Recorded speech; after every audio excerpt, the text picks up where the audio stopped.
Welcome to another edition of the Paranormal Zone. I'm your co-host, Tom Spitalere. Bob is out on assignment tonight. This past weekend, we had a sellout event at Haunted Hilldale Cemetery, so it was a very good event. I want to thank all our listeners who came down and supported us, and New England Paranormal, Dead Time Paranormal. They've been on the show. New England Paranormal's been on our show. And Shoe City Paranormal. We want to thank you all for coming down. It's been an exciting day. The sun's shining, and the show is set up to have different people talking about what's going on that goes bump in the night, from UFOs to the paranormal to Bigfoot. And today we are very lucky to have on a great team from Western Massachusetts called the Vogel Brothers. And they're from a very small town out in Western Massachusetts. So let's welcome them. Welcome, guys. How are we doing tonight? Hey, how are you? Thanks for having us. Yeah, thanks for having us. We're doing well, thanks. No problem. So, I know we sent you some questions, but I usually like to start off with this real simple question. What got you started in Bigfooting? Well, that's a good question. It kind of, our first experience with Bigfoot was in 1960. And we went and saw a movie called Sasquatch the Legend, or Bigfoot the Legend, Sasquatch. And that was, that was kind of the introduction. In 76, Bigfoot wasn't a thing. We're Boy Scouts in the woods. We never before. No. Right. Of course, inland footage only came from 67, so it wasn't that far away. It still hasn't made its way out to Massachusetts yet. Right. Coast thing. It wasn't an East Coast thing. Yeah. So anyways, that was our introduction, and that was basically it. There's a little bit of a story. Well, what really got us was in 2013, we owned a outdoor education business called Toccoa Mountain Outdoors, and we used to take people, wilderness canoeing up in New York, kayaking, you name it. And this was a canoe trip that we decided we were going to go on a vacation. And we went right back up to where we had been for summer, and with different groups. And we went there because we knew everybody was done. It was September. Kids just went back to school, so the woods emptied out. Everybody was back in college. Everybody was back in school. So we knew we would have the woods to ourselves for once, That was the thought. Yeah. Right. Yeah, that was. But it didn't work out that way. We were alone. There was nobody else in the woods except for what we felt might have been a Bigfoot. But that was a crazy night, or actually that was a crazy weekend. We had gone up there, Tim and I. We said, hey, what do you want to do for a vacation? We said, well, let's go camping. We've been doing that all year long, so. We said, all right, why not? So we went out, turned it into a fishing trip, relaxing week. And we paddled across Long Lake, and we found a campsite on the left-hand side. So we set up camp, and we went back out, started paddling, and we started fishing. And I had a great time. We were catching 4 or 5 pound bass on a fly rod. And it was like every other cast, and I had Tim in the back. I said, Tim, just keep paddling. Just paddling. I'll catch the fish. And it turned into a fishing day instead of just, going out for dinner. Yeah, going out for dinner, because that's what we were going to do. Right. The fishing was just crazy. If you're a fisherman, it was the best day. And then we came down on the left-hand side. We came down to a stream off to our right. So we started to go paddle down this stream, and it just kind of closed in on you. It just got really, really tight. Yeah. But there was a dam on the other side of this. So Tim says, well, let's go through it. And I was like, no. So we looked like a cartoon out there, because I'm paddling backwards, he's paddling forwards. So we spun around, and then we went through it. And on the other side is where Tim came out on the other side, and he would fish. Yeah, so we ended up paddling up to this beaver dam. it's out in the middle of the wilderness. So it's a very narrow little stream, and the beavers had built up a beaver dam, and there's probably a 30-40 kind of bow in front of us, 4 or 5 feet high. We're sitting in the canoe, and it's head level. Yeah. The top. And that's when I started fishing. Eric fished all the way up, all the way in. We got to the beaver dam, fishing. One cast, caught a fish, and I started pulling it all over the beaver dam. And all of us, these, broke loose. Yeah. Trees started shaking. The 2 trees started, there's one tree at first started shaking, and then a roaring, second tree started shaking, another roaring, and it was like a super loud roaring, growl, scream. It ends. The went on for 10 minutes. I mean, it was crazy. The loudness and the depth of it was insane. Mm-hmm. So we're only probably maybe 60, 80 yards from where this is happening. We're on the other side of a beaver pond now, the beaver dam, up in the woods. We're looking at 2 trees. Entire forest is calm except for these 2 trees, snow globe, and this roaring that doesn't stop. Yeah, literally didn't stop it. And so anyway, I'll get to why we think it didn't stop, but it just never stopped. It got more aggressive and aggressive and aggressive, and the trees started shaking. More aggressively. The yelling never stopped. It was enough to get us to back out of there. Heck yeah, we did. We got out of. That's what I mean. We're not afraid of anything out there. We've been out there for 20 years. Yeah, we're New York State guys. But this thing was crazy. I mean, we've never run into anything like this. Mm-hmm. Yeah, so we started paddling. We didn't know what the hell it was. We really, really didn't know what it was. The reverb, you could feel, even as we were paddling away from it, you could still feel it bouncing off of your chest. It was like standing in front of a speaker at a concert. Yeah. It was crazy. So every time this thing yelled or screamed, you could feel the tone in like a reverb form, vibrational. But it never stopped. It was constant. Yep. And we ended up out of that stream. We were there for a good minutes, and nothing happened except for the tree shaking, objects coming out towards us. Whether they were being thrown or being shooken off the tree, from the tree or something. It was shaking hard. The trees were being shook. Yeah. So, anyways, we ended up our way out of there because the sound was more aggressive. Yeah. So we thought it was going to be coming out and we backed out. We got, I don't know, a couple hundred yards out. Now we're in the lake, and actually it's a long pond there, right? Yeah. And we're in Long Pond. And now we backed out of the stream. We're in Long Pond, and it finally we were in the middle of the lake by the time it stopped. Yeah, easily. And that stopped just as quick as it started. Just stopped. And we just kind of sat there. We're in a 16-foot boat. Or canoe. We're sitting there. We didn't say anything. And then we started paddling, and all I said to him was, "And we're on the same side." Yeah. We were camped on the same side about 200 yards away from where this all happened. Yeah. Oh, wow. Nowhere to run, no parking lot to go to. Yeah, nowhere. Yeah, we were in a canoe alone, and we were going to our campsite, and it was 200 yards from. Yeah, that was crazy. And it went on. That's nuts. 15 minutes. Oh, yeah. Oh, wow. This was constant.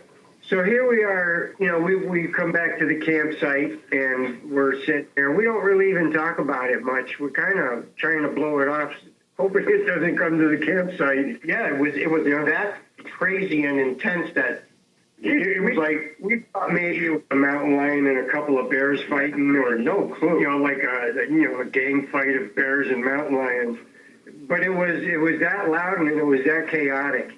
Of a sound that was coming from these 2 trees that were shaking crazily. I mean, we have a lot of theories on why and how come and whatnot. But the Monday morning quarterback in that now, that happened in 2013, and we're sitting there and, wondering why this is happening. And we've kind of come down to the thought where we probably had multiple Bigfoots doing the screaming. That's why it sounded like it never stopped. One would stop, the other would start, and there was no quiet time once it started. It just went on and on. Yeah, it was nonstop. So- There was no break and there was no. Yeah, you couldn't hold your breath down. Let's put it that way. It just wasn't Wow. going to happen. It was out. Not stop. So anyways, this thing is, we're thinking that there's multiple of them. And, we were there fishing. Yeah. And so we think these things came stream and we're putting fish down the stream into this, beaver pond. They were using it as a trap. A corral, yeah, fish trap. And then, they were fine with us fishing all the way up until I caught the one in their trap. And Right. then they said, get the hell out of here. This is our place. And they're screaming at us. Yeah, And they wanted us out of there. Yeah. They were that mad. No doubt. There was no doubt. Yeah, no doubt about it at all. Yeah. But that's what really got us involved, or starting to think, what's going on. And back then, we didn't have a phone. We really didn't even have Facebook. No, we didn't even We didn't have any of that stuff. Somebody was telling about it, and we said, oh, yeah, we should check it out. So we did, and that's where we started finding out a little bit more information. Finding out other people were having the same kind of things happen and whatnot. So that's how we got into it. Yeah, that was our first experience with what we believe is a big Wow. kid. A ranger, Yeah. Eric is in here. He works with me now for years. We Now- both had enough. Now, you know what's interesting? I do a lot of research in the paranormal as a whole, even though, my team's Essex County Ghost Project, right? So we do stuff. Can you guys still hear me?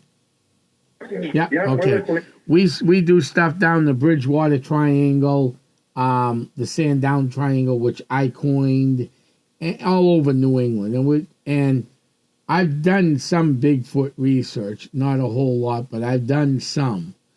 And it's real interesting what is out there, because I have people who work in the field, in the woods all day long in Massachusetts and New Hampshire contact me all the time of reported Bigfoot sightings. So this is pretty common up here in New England. I'll be Yeah, it honest is. with you. Had this conversation today with somebody else. Yeah, No lie. That's funny that you say that. yeah, a town employee up in the remote hills. So, yeah, no, absolutely. Everybody thinks it's a West Coast thing, maybe really big Midwest something.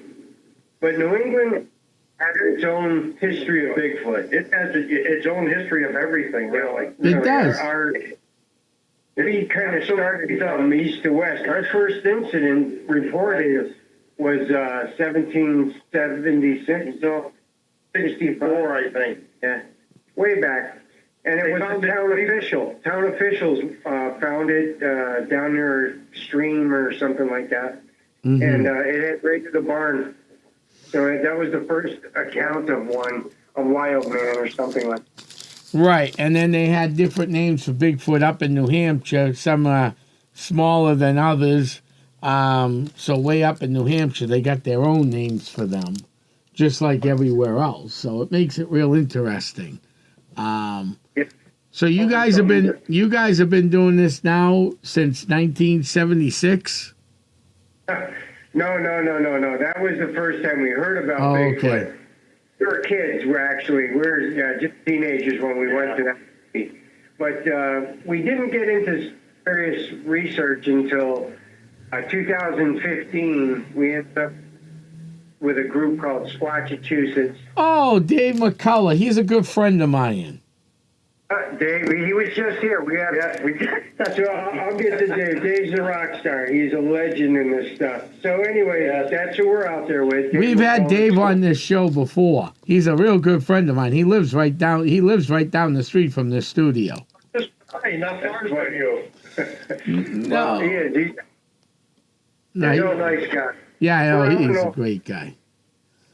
We're out in Ohio, and that's kind of where we started meeting these people. Yeah. And then find our thoughts were on Bigfoot, and that was kind of reinforcing the idea of what we heard was Mhm. potential Bigfoot. You know, we're guys. We know what it wasn't. You know, we can tell you every single thing it wasn't. And the only thing that makes reasonable is, the trees go back. We went back a year later, measured for shaking. They were 8 to 10 pounds. Oh, wow. Englands couldn't shake that tree like that. They had to be 8 feet apart. Yeah, 8 feet apart. And they were both shaking like they were solo. Yeah. Surreal. Just like a Dr. Seuss tree, Shaking like crazy. Yep. That is interesting. That is really interesting. On one of my other shows, I had this lady. I interviewed her on my TV show in Haverhill years ago. You might know who she is. She's also a good friend of mine, Dina Pelzanini or Palzanini. Everybody pronounces it. Yeah, Rhode Island, right? Rhode Island, you got it. Yep, Little Rhodey. She was on Finding Bigfoot. Yeah, I remember her. We met her in Ohio a couple times. Yeah, she's spoken out there a few times. So you guys have been around then. That's awesome. Yeah, no, we started with those guys, and then we worked BFRO. Started working with those for till a couple years ago. Yeah. And then we something called the Cobble Mountain Critter Project, and it's basically us. It's a public speaking venue and we talk about our some almost 20 years of Bigfooting experiences. Yeah, Cobble Mountain Critter Project, and whatever funds we raise goes to youth out there. Stuff. Oh, nice. Yeah, we don't make money on it. It all goes right back into the community. No, the real big professionals in this field don't make money off it, even in the paranormal. I mean, I run a lot of public events, as you can hear. I thanked everybody who came from the show on my cemetery tour. I took over a cemetery in Haverhill that was falling apart, literally, and I've been rebuilding it. So with my team, so we raised money with Ghost Hunt. So that's why I started the show with thanking everybody, because we do paranormal events all over New England. That's awesome. So. Well, I might be out here. Oh yeah, I'd love to come out there and to meet you guys.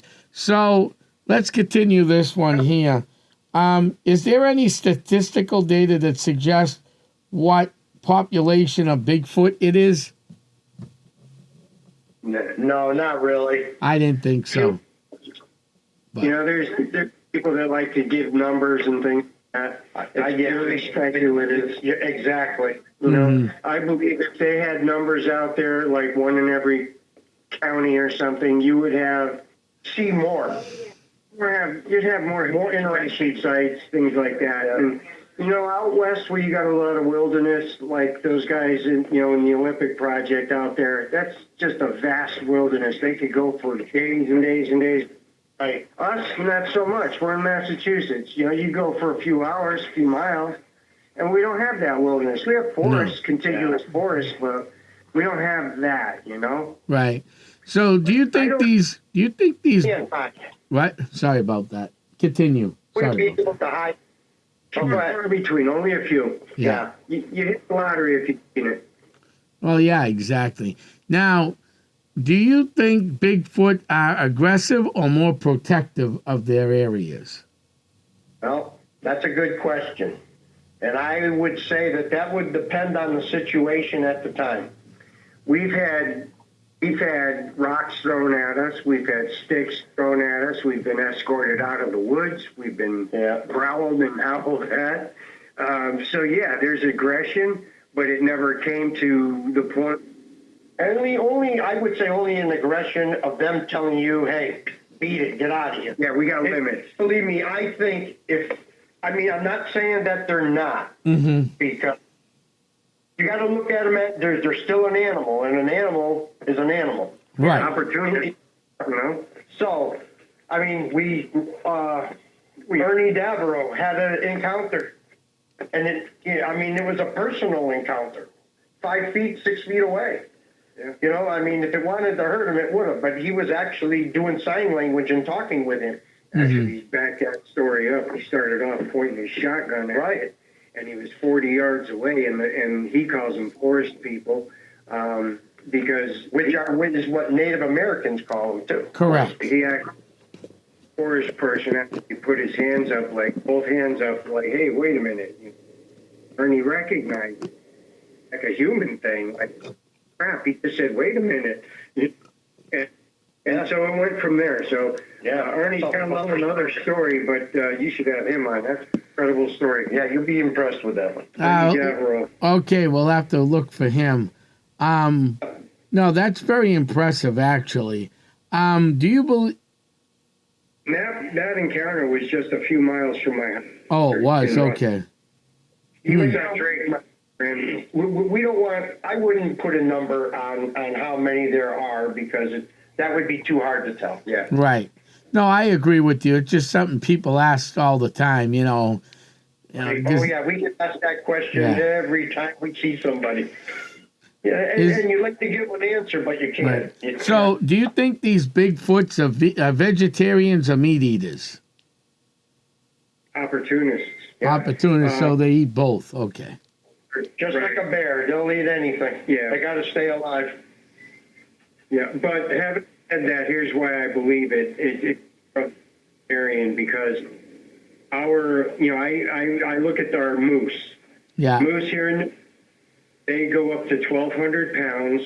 They gain a rack, lose a rack every single year, and they're eating bark and buds to sustain themselves. So they eat bark in the winter, or they come down here and graze where they can, and they're eating the buds on trees in the springs. Yep. So they're, in the grass. So they're not chasing down deer. They're not eating a bunch of meat. They're not doing that. Mm-hmm. Most of them meat, and I don't even know if it would be considered meat, be a placenta after she calved, Right. Now, could they? I think that they could. People say they hunt. Well, I think their accuracy with a rock could be dead on. So could they? Ernie was hunting. Could they turn around and throw a rock and get one? Sure could. Right. I mean, they're not going to run them down. No. Because that's expendable energy. You don't want to do that. And No. Expendable calories.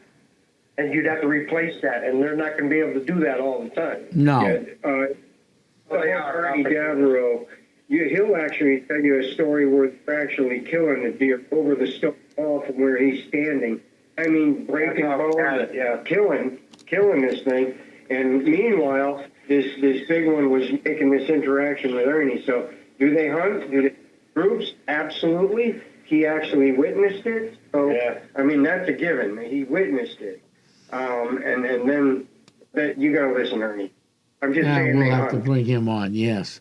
Plenty of saying that they They say it all the time, but plenty of reports. I think that they don't even have to run them down. Their accuracy could be dead on. Yeah, just look at our moose and look at that diet and look how big they get, and they're eating bark and bugs. Right. Yep.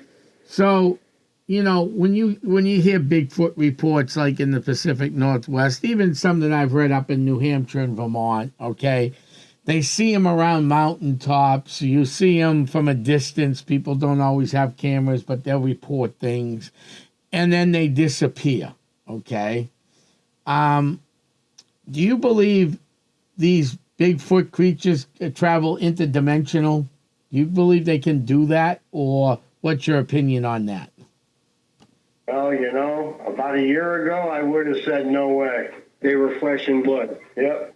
But now, looking back at a lot of things, talking to a lot of people, investigating some of the things that we've had happen to us, in my own encounter, I would say that while they're here, they're flesh and blood. But I think when they get scared or they feel cornered or if they feel threatened in any way, they can pop in and out. And they can go to somewhere safe. That's why 90% of the people only get one footprint, one track, if you're lucky. I mean, and you're talking about a creature that goes anywhere from 6 to 9 feet tall and is anywhere from 400 to 900 pounds. I mean, where does it go that fast? And you only get a couple. If that. And the reason why we're on the fence with that is because we're still flesh and blood for the most part. But having said that, 2 witnesses, and we were there, we saw these things. Along with about 12 to 13, 14 other people. Right. They were during expeditions going out looking for Bigfoot, and we had 2 witness accounts on one, and half a dozen looking through FLIRs that meant through the FLIR, doing some pacing along, and then both ended up with orbs. One started with an orb, and this I'll tell you the October Mount. We're in October Mount up here in Western Mass. We're at Felton Pond. There's a dozen people. It's midnight and o'clock in the morning. It's raining, and there's a half a dozen FLIRs across, looking at an object back and forth. Yeah. We don't know. We know now that there was an ash tree, and it, almost 100 feet long, and it was pacing on this ash tree. At the time, we didn't know that. It was a pond. So we're watching it, and then all of a sudden we get wind of a smell. One of the guys mentioned the smell, so we actually believe we had odor with the Bigfoot, which really wasn't that foul. It was Just a musky smell. yeah, it was more it wasn't deer hide kind of stinky. Yeah, it wasn't that bad. It was foul as death and urine and all that other stuff.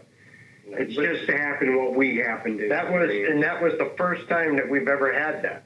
So this thing That was was something pacing new. back and forth. And all of a sudden, it jumps down, walks into the woods. It disappears. We're done. We're going to wrap up our outdoor event. And a few moments later, this blue orb, 50 feet up in the pine tree, just in the middle of the day or the middle of the night, just there it is, as big as a beach anyway. And a dozen people are looking at this, and our jaws are hitting the floor. And all of a sudden, it goes straight up the pine tree, goes through the flavors, just goes straight up like it followed the trunk, got to the very top, went from left to right, 4 seconds, 5 seconds, and it disappeared. Yep. And we all just stood there watching this thing happen. And So it went from a Bigfoot, a potential Bigfoot, it disappeared into the woods. Here, this blue orb within 100 yards of where this thing disappeared, and it went up the tree and off, gone. but yeah, We also I would found say, found 6 tracks and Yeah. cast 3, 2 of which sucked, and one of them we kept. yeah.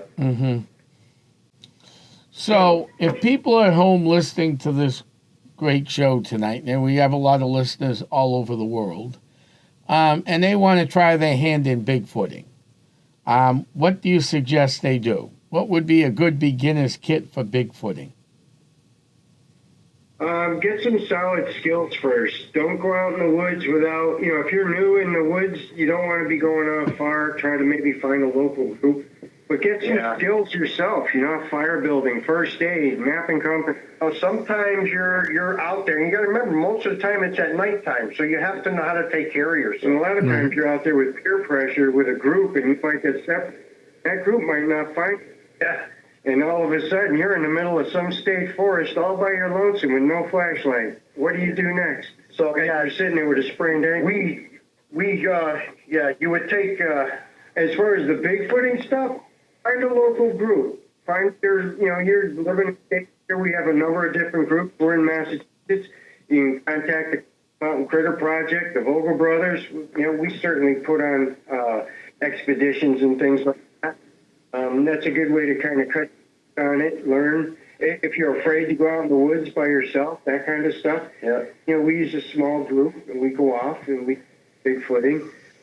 Yeah, you're right about that, though, guys. Safety number one, because So I have seen some odd stuff happen to people going, "Oh, we're gonna go out in the woods looking for Bigfoot or a ghost town or something," and they show up. It's the middle of September in the western range of the mountains of Massachusetts or New Hampshire. They got shorts and tank tops on, going, "You're not coming with me." Well, what do you mean? It's a nice day out. Yeah, when we hit those woods and we start going up the side of that hill a little bit called the mountain, it's going to get cold real quick. Yeah. You got that right. Having some basic skill sets, and that's kind of what we do is outdoor Really is. education. So it is a solid foundation. If you want to feel comfortable in the woods, you need to know you can take care of yourself. Take care of yourself. I mean, a lot of people will say, well, I'll just walk out into the woods. Well, you can do that. And sometimes You want to have fun doing it. You don't want to be afraid. nothing's going to happen, but you never know. But I Right. would say just, buddy, if you don't let somebody at home know where you're going, somebody that cares will actually, or you're missing. Find somebody that wants to go. You get a good friend that wants to go. Count them into going with you. Yeah, Right. It's a lot of it's more fun when you have somebody with you. Of And course know what it else? is. Another cool way to do it, if you're more not so inclined to go in the woods, Eric and I, and my wife and I, we go for squatch rides. We actually, we're out in a rural country. We're out in the woods. So we could drive literally for hours, back roads and dirt roads, and go squatching right from your truck, right from Right. your car. And that's, there's a lot of reports that say it was a road car here. So it's a valuable asset. It's a valuable research tool. It can take you into some pretty remote places, Yep. Right. It's absolutely. And always keep your phone charged and realize your phone may not work out in the woods, so don't trust your phone. Absolutely. It certainly don't work around here. That's why when you go out into the woods, you take the 10 essentials with you. Yeah. And map and compass is one of them. Yeah. Find out as far as getting back into the Bigfooting thing, find out where it is good to go in your local area. There's places out there, just Google it. You're in Nevada, run Nevada Bigfoot sightings, and you'll find something. Oh yeah, you'll find them all over the place. You're in There's a lot of groups out there. But if you just wanted to go out by yourself, you can do that too. Just know where you're going. If you're in New England, we got boots on the ground investigators. We got from the Bridgewater Triangle up into Maine, New Hampshire, down in Connecticut, and we all work collectively as a group. We call ourselves Boots on the Ground. We all work as individuals in different organizations. But when we investigate Bigfoot and we have reports or anomalies, we'll contact each other and say, hey, via a podcast, our buddy Richie B and Ojo, they got the Banter with Richie B.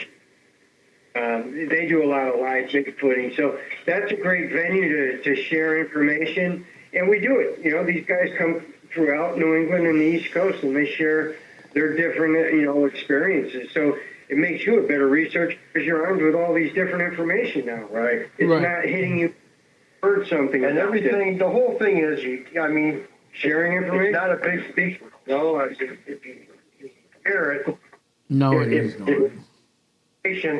it works out for everybody. Yeah. Right. We just had Critter Festival here last week, and it's a small little town. We expected, maybe we'd be lucky if we had 100 people. We did zero advertising, whatever Facebook put out, and we ended up with over a couple hundred people in the rain. Yeah. We had bands and we had 10 speakers. Let me back up. The festival showcased New England investigators. So it was all New England investigators from Matt Monet's doing UFOs out there out near you. They were all represented. To Yeah. Dave McCulloch with all of his cast. We had Gene Tewksbury from Big Cat. New Hampshire Bigfoot, Tinsley and Porter guys there. They were out there. We had a bunch of people, and they all came. They were donating the time, putting it back into the education festival. Yeah. A few bucks for us to do that. So that was all donated. All that money from the festival will go back into the youth organization. We're already sending out a fly rod to a guy in Wilmington. Father's Day. He wants a fly rod. So we're already doing it. Mm-hmm. Well, that's good. Now, what's your opinion on this? I've talked to Bigfoot people. Some you know, some you may not know. Do you think Bigfoot should be on the endangered species list if it exists or not? I think he's doing pretty good as it is. You're still not going to be successful. Just put it on a list doesn't mean it's more accessible. Just because you put it on a list doesn't mean more people. Well, some people will say it shouldn't be on the list. Yeah. And the reason for that is, say you put something on the endangered species list, right? And you come across this area of woods, and you own a logging business, and someone said they thought they saw a Bigfoot in those woods.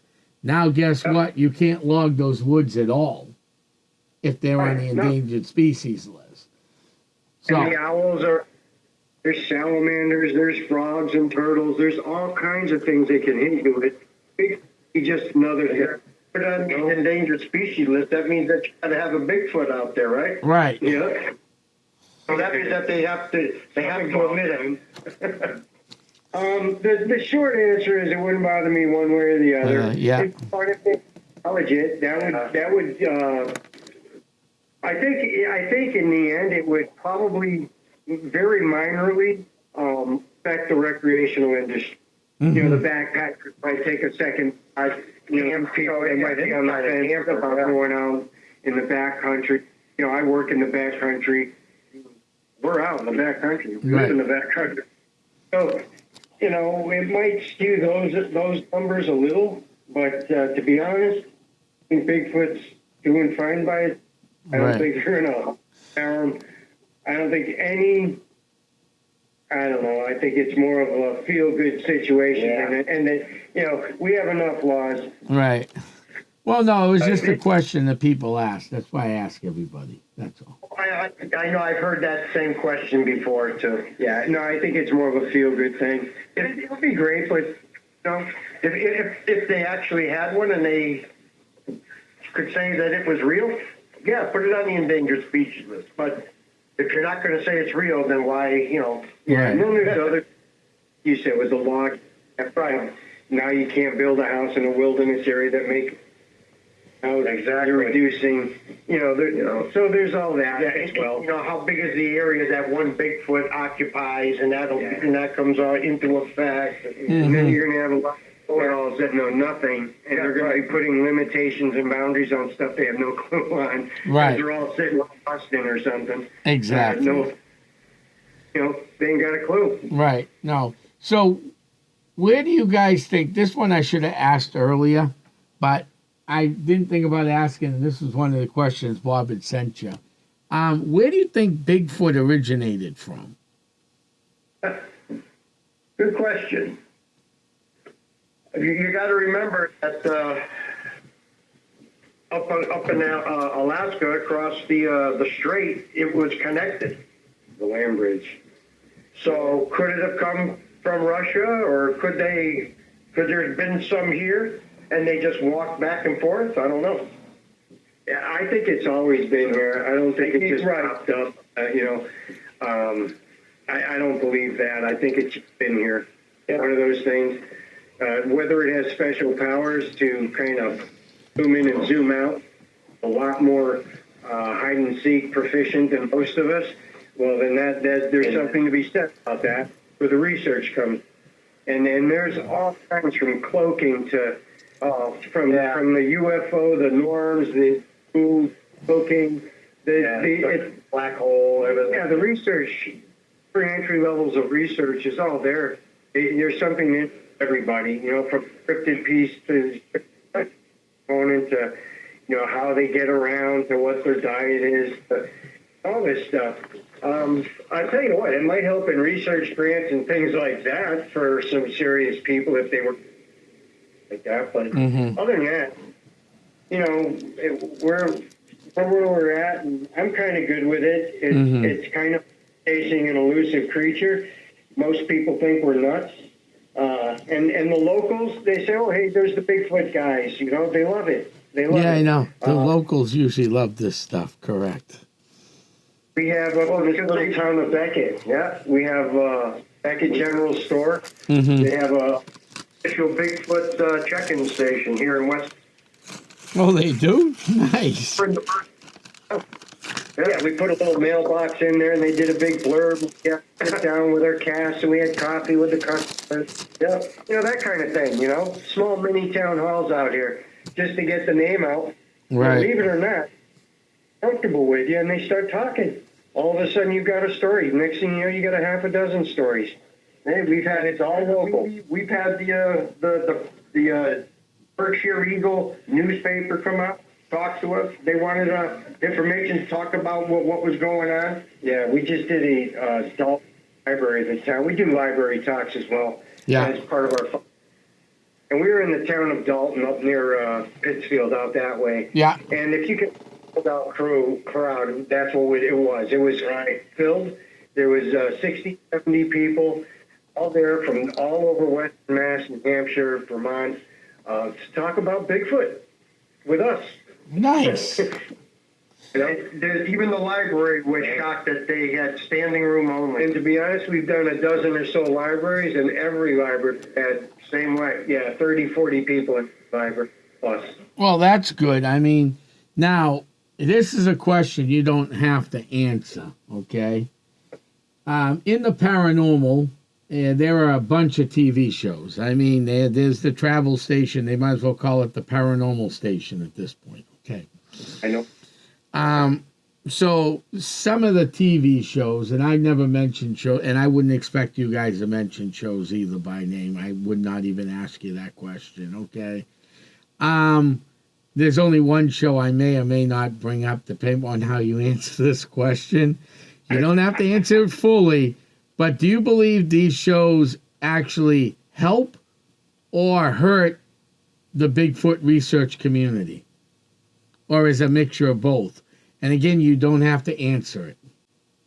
No, we were friends with all the people on Finding Bigfoot. We were. In fact, Bobo was here doing a thing with us right here. He stayed at my house for days. So, yeah, no, I guess we believe that they are both good and bad, and that's because of people's perception.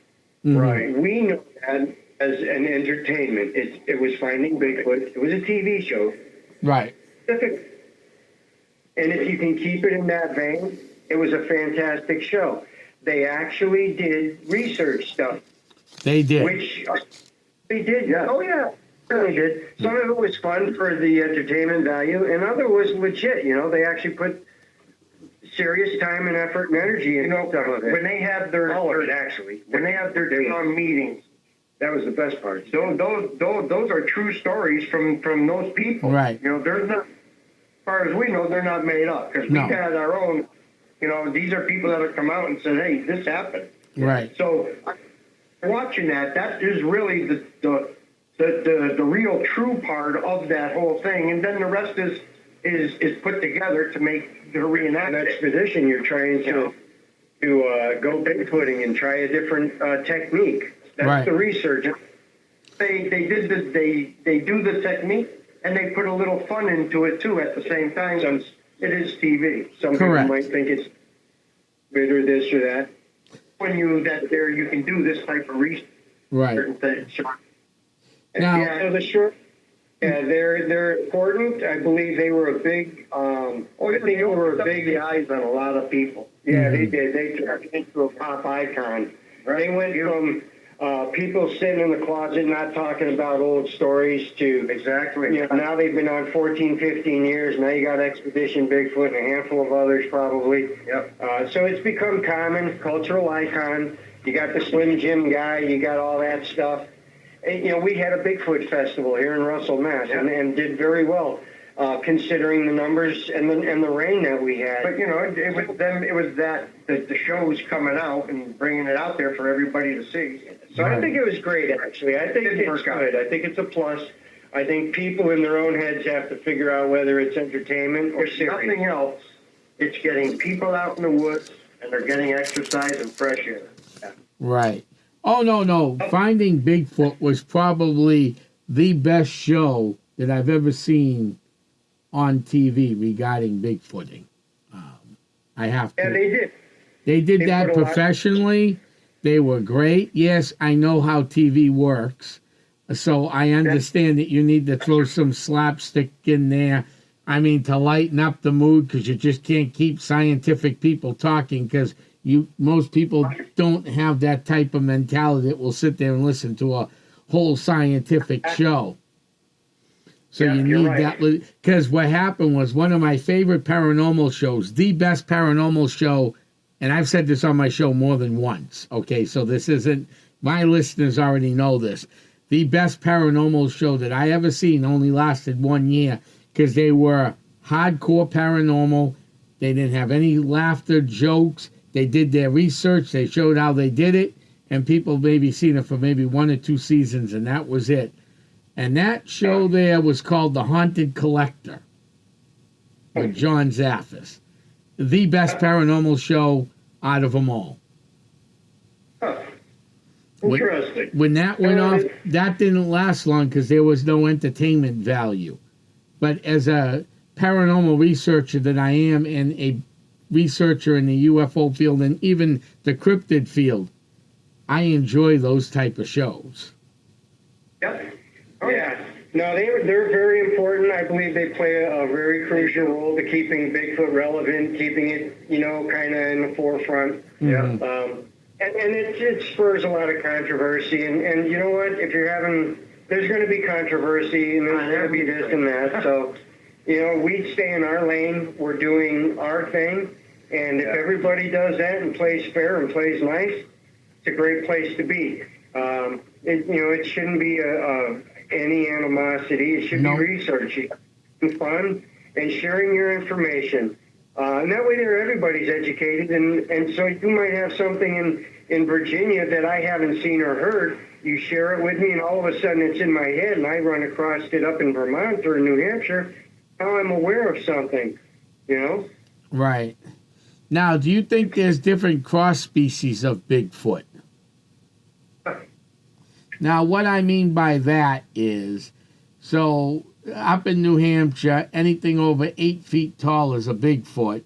And then they have the other called wood devils. They're like 5 to 6 feet. They look like Bigfoot, but they have different color fur, different looks, and they're smaller.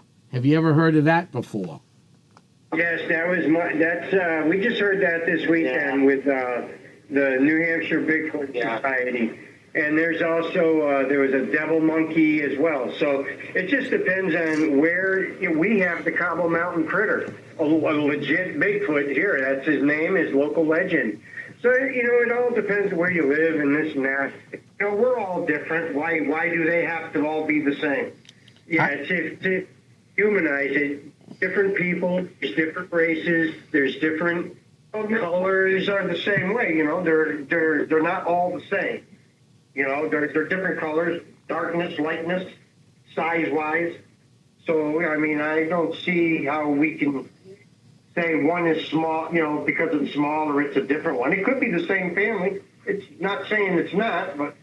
Yeah, no, I feel like subspecies where Florida, we keep it natural. We like to say they're flesh and blood. So you kind of equate it back to a flesh and blood thing. Well, there's black bear and deer down there that are super small compared to what we have up here in Western Mass. Correct. So, they don't hibernate as long and things like that. Their needs aren't the same. They have food all the time, so they're less. They don't have to eat and gorge themselves like a black bear here.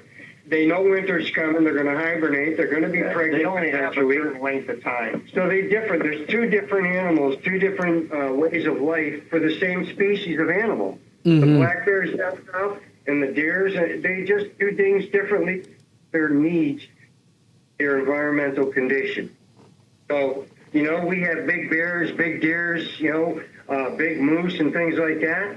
And the bulk of their diet is bark and buds and grasses. Bears are running around eating sedges and grasses. They ain't picking.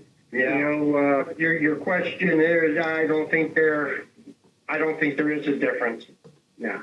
Oh, okay. No, Personally, right. No, it's a great answer you guys gave on that. And that's what we try to do. We try to educate our listeners, and that's why we have different people with different views on. I respect everybody's view in the paranormal, in the UFO field, in the crypto field. I've always respected people's views because you can learn from them. You can learn from mistakes that were made that weren't really mistakes. These people are all No. well trained, but they didn't look at it from another view 50 years ago. Okay, so you Right. take some of that old research from 50 years ago and you look at it again and go, they missed this and this, not because they didn't see it.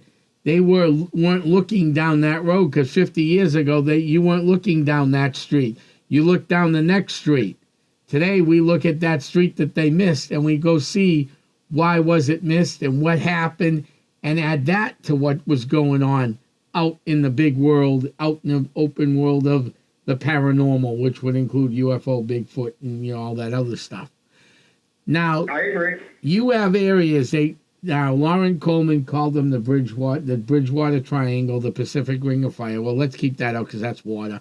Bridgewater Triangle, the Ossipee Triangle, and the Bennington Triangle. Okay, and then there's one in Pennsylvania, one in Texas. I had a good friend, God rest his soul, that did not call them triangles. He called them flap areas, because outside the original triangle area, right, you have that same stuff going on. So he called them flap areas. His name was, God rest his soul, my good friend Paulino. Okay. Do you believe that UFOs, paranormal, and cryptids, Bigfoot, Birdman, all of that stuff, do you believe they all go hand in hand?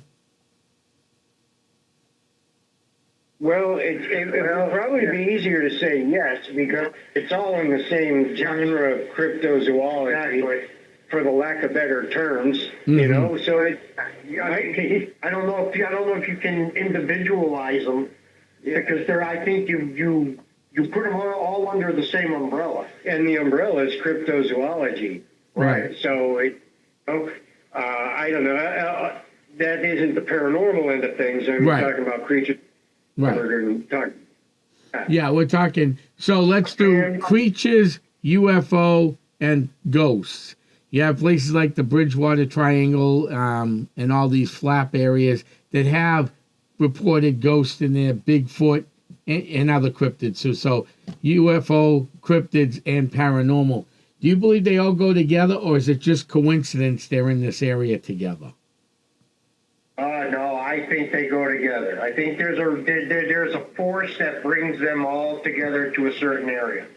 Yeah, people are just starting to learn about, open up to these things called and think that, and there might be something to that we haven't even wrapped our head around yet. But frequency, magnetic pull, the stuff that drives the birds south and north, and instinctual, migrational patterns and things like that.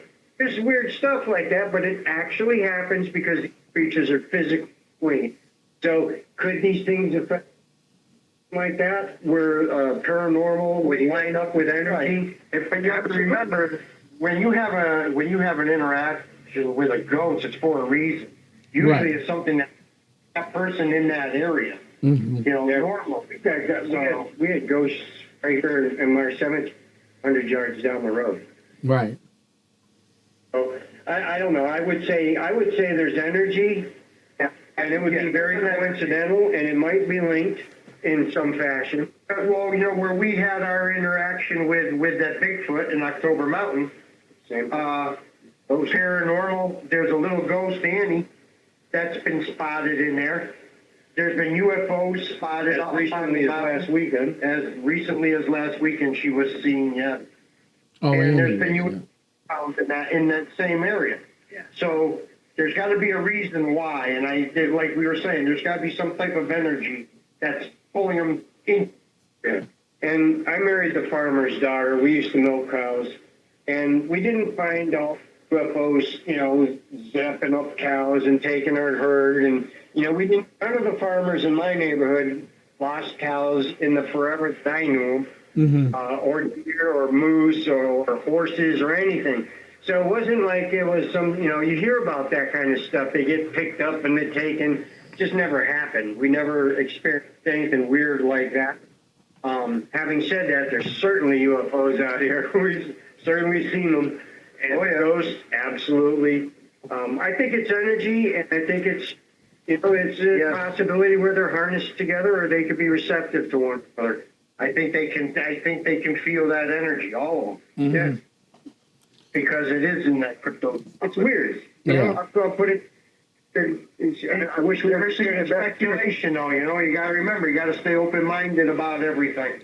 No, that we do. I mean, and that's what makes this field so interesting is all the interconnections and everything else. And as long as you keep an open mind, you know, everything will go well. It's when people start closing their minds and, you know, and that's when the issues start, I believe. You're, Eric and I are kind of closed-minded on wood structures. At least we were. Yeah. And we a number of people are recently changed our opinion. We're still, you know, on the fence, and it still takes an enormous amount of evidence or a manipulation of a tree branch to be something where they call it a hut or this or that. It has to be significant. Like I said, we live in the woods. We see this stuff all the time. So one X to the other is one X to the other. One is relevant. And to who is it relevant or what is it relevant? So you got to have more than one, you know. But we are certainly open to it. There's too many people that are in that vein, and they say it's relevant, so we have to be open to it. Right. Just for deeper, that's all. Yeah. No, I get it. Well, guys, we come to the end of the great show. We're going to have you back on for sure. So I want to thank you guys for coming on tonight. Thank you very much. It's fun, yeah. No, it was a blast. Thank you very much. I want to thank all our listeners from over the big lake in England, Canada, Alaska, the United States, and even down in Saudi Arabia, England, wherever you're listening from tonight. I want to thank you guys for tuning in tonight. The Vogel brothers, if someone has a report of a Bigfoot and wants to report it to you, I almost forgot. Give us your email addresses so these people can reach out to you or how they can reach you. All right, you can reach us at the Vogel Brothers Facebook page, the Cobble Mountain Critter Facebook page, or the Cobble Mountain Critter Project website, and there's a link. You can go right in there to the contact and fill out a Bigfoot report right there. So just go to the Vogel Brothers or the Cobble Mountain Critter Project.org, and you're going to find it, and it'll be there. Fill out your report. We'd love to have it. Well, Absolutely. Well, thank you very much, guys. Again, thank everybody for listening at home. I want to thank you all for tuning in tonight. I'm heading back to my crypt, and good night, everybody.